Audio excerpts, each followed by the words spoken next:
बिस्मिल्लाहिर्रहमानिर्रहीम। मैं शुरू करता हूँ अल्लाह का नाम लेकर। अस्सलामु अलैकुम व रहमतुल्लाहि व बरकातुहू। आज हम आपको ले चलेंगे एक ऐसे अजीम शख्सियत के सफर पर जो न सिर्फ इस्लाम के दूसरे खलीफा थे बल्कि एक इंसाफ पसंद, बहादुर और तारीखी लीडर भी थे। हजरत उमर इब्न अल खत्ताब रज़ियल्लाहु अन्हु। आप हजरत उमर रज़ियल्लाहु ताला अन्हु का जन्म तकरीबन 584 ईस्वी में मक्का के बनु अदी कबीले में हुआ। आपका फैमिली बैकग्राउंड, एजुकेशन, शायरी, मार्शल आर्ट्स और कुश्ती। आप मशहूर थे अपनी मजबूत शख्सियत और तेज दिमाग के लिए। शुरुआत में आपने इस्लाम के सख्त खिलाफ थे और कुरैश के रहनुमाओं से करीबी थे। हुजूर सल्लल्लाहु अलैहि वसल्लम के खिलाफ सख्त खिलाफत करी थी।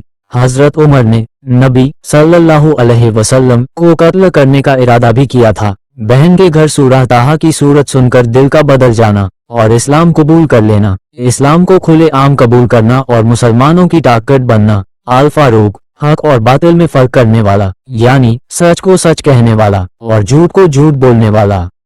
हजरत उमर ने हिजरत की मदीना की तरफ इस्लाम कबूल करने के बाद दूसरे मुसलमानों से बिल्कुल मुख्तलिफ होकर खुले आम हिजरत की। कुरैश को धमकी भी दी लेकिन कोई उनको रोक न सका। मस्जिद कुबा की तामीर की और हुजूर सल्लल्लाहु अलैहि वसल्लम के साथ मदीना पहुंचे। नबी करीम सल्लल्लाहु अलैहि वसल्लम के दौर की जंगों के दौरान आपके साथ खड़े रहना, जैसे जंग बदर, हजरत उमर ने अहम किरदार निभाया और आप एक तरह से इस जंग में की रोल की तरह किरदार निभा रहे थे। जंग उहुद, खांदक, हुदैबिया का मुआहदा, फतह मक्का, इन सब जंगों में भी आप साबित कदम खड़े रहे और आपके अंदर कैसे मानो वफादारी, हिकमत अमली और इस्लाम का दिफा बेशुमार थी। आपने नबी सल्लल्लाहु अलैहि वसल्लम के दौर में खूब खिदमत की। हुजूर सल्लल्लाहु अलैहि वसल्लम के मुशीर के तौर पर अहम किरदार। कई बार वही नाजिल हुई जो आपकी राय के मुताबिक थी, जैसे हिजाब, बद्र के कैदी और अपनी बेटी हजरत हफ्सा रज़ियल्लाहु ताला अन्हु का निकाह रसूल अल्लाह सल्लल्लाहु अलैहि वसल्लम से करवाया शेयर था। रसूलुल्लाह सल्लल्लाहु अलैहि वसल्लम ने फरमाया, जब उमर किसी गली में चलते हैं तो शैतान उस रास्ते को छोड़कर दूसरा रास्ता चुनता है। हदीस बुखारी। सबक, हक पर इतनी मजबूती की शैतान भी दूर रहता।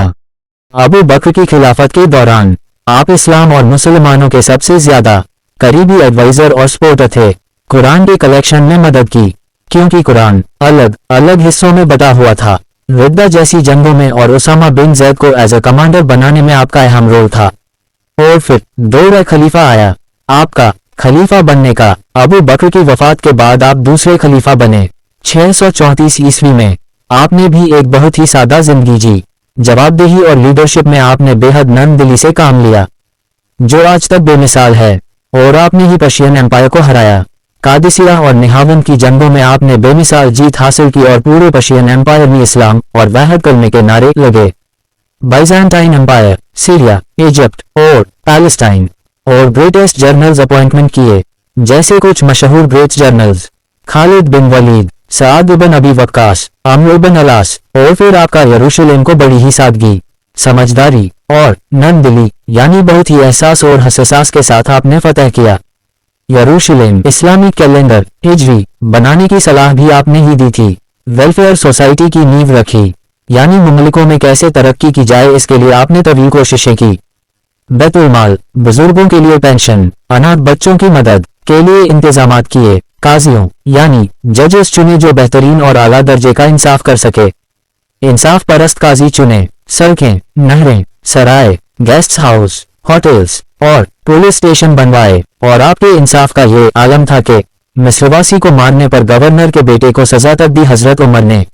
और लोग आपके बारे में यूं बताते कि अगर फुरात नदी के किनारे एक कुत्ता भी भूखा मर गया तो उमर से उसके बारे में सवाल किया जाएगा। वे इंसाफ और जवाबदेही का आला दर्जा रखा करते थे। वो रात को सबके सो जाने के बाद खुद उठते, निगरानी के लिए गश्त लगाते। सादगी और तकवा परहेजगारी का यह आलम था कि आपने अपनी ताउमर फटे हुए कपड़े पहने। इतनी बड़ी सल्तनत के बाद भी कोई शान शौकत कभी कोई दिखावा नहीं किया। मिट्टी के मकान में रहते थे, हमेशा अल्लाह के दर में रहते। अक्सर नमाज में रोते हुए पाए जाते और सजदे में रोते और अल्लाह से कहते, अल्लाह तू मुझसे राजी तो है ना, तू मुझसे कभी नाराज ना होना। मेरे अल्लाह, तू मुझसे मेरी आखिरी सांस तक राजी रहना। और फिर वो रोज आ गया आपकी शहादत का। फर्ज की नमाज पढ़ाते वक्त अबू लुलु फिरोज ने हमला किया और अब बहुत बुरी तरह से लहूलुहान हो गए थे और अगला खलीफा चुनने के लिए एक शूरा चुना गया।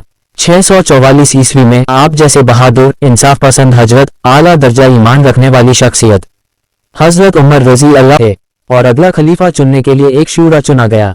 644 ईस्वी में आप जैसे बहादुर, इंसाफ पसंद, हजरत, आला दर्जा ईमान रखने वाली शख्सियत हजरत उमर रजी अल्लाह ताला अन्हु हमारे बीच न रहे और आज भी आपकी कब्र मुबारक हजरत मोहम्मद सल्लल्लाहु अलैहि वसल्लम और अबू बकर रजी अल्लाह अन्हु के पास हैं और यह पूरी दुनिया में माना जाता है, चाहे कोई किसी भी धर्म, ईमान और तबके का हो, सब आपको माजी का एक बेहतरीन लीडर जो बहुत बहादुर और इंसाफ परस्त, यहाँ तक कि बाद आपके लोगों ने उन्हीं तरीकों से काम किए जैसे आप किया करते थे।